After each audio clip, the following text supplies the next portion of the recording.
하루의 말씀, 오늘은 로마서 16장 17절에서 18절 말씀 가지고 함께 나눕니다. 성경 봉독합니다. 형제자매 여러분, 내가 여러분에게 권합니다. 여러분이 배운 교훈을 거슬러서 분열을 일으키며 올무를 놓는 사람들을 경계하고 멀리 하십시오.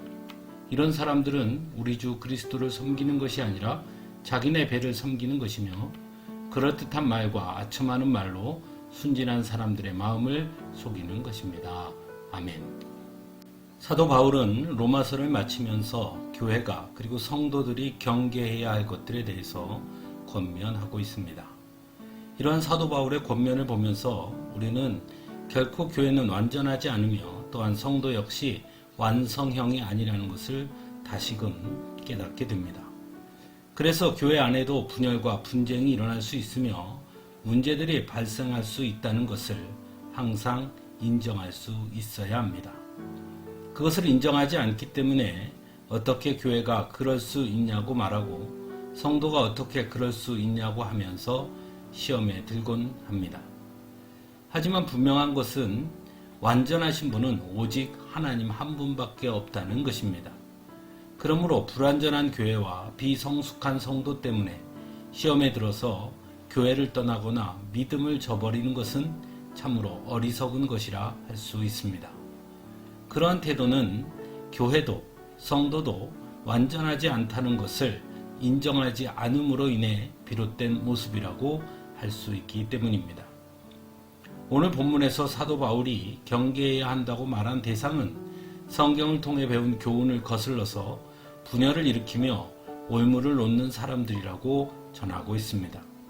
이러한 사도 바울의 권면을 통해 우리는 사도 바울이 경계의 대상으로 말한 대상들은 외부에 있는 사람들이 아니라 교회 공동체 내부에 있는 사람들이라는 것을 알 수 있습니다.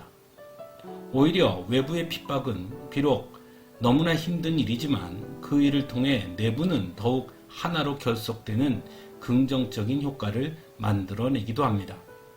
하지만 내부에서의 갈등은 결국 공동체 전체를 무너뜨릴 수 있다는 것이죠. 그러므로 내부에서의 갈등이 더 큰 문제라고 할 수 있습니다. 그래서 사도 바울은 바로 내부에서 문제를 일으키는 자들을 경계하라고 전하고 있는 것입니다. 무엇보다 교회 공동체를 내부에서 흔드는 사람들에 대해 사도 바울은 이런 사람들은 결국 우리 주 그리스도를 섬기는 것이 아니라 자기네 배를 섬기는 것이며 그럴듯한 말과 아첨하는 말로 순진한 사람들의 마음을 속이는 것이라고 말하고 있습니다. 즉, 겉으로는 믿음을 말하고 헌신을 말하지만 결국은 자신의 이익을 위해 사는 사람들이라고 말하고 있는 것입니다. 그렇다면 과연 오늘날의 교회 안에는 이런 부류의 사람들이 없다고 자신 있게 말할 수 있을까요? 그렇지 않습니다. 오늘날의 교회 안에도 이런 부류의 사람들이 있지요. 겉으로는 믿음 좋은 사람처럼 보이지만 실상은 자신의 이익을 위해 교회를 이용하고 성도들을 이용하는 사람들 말입니다.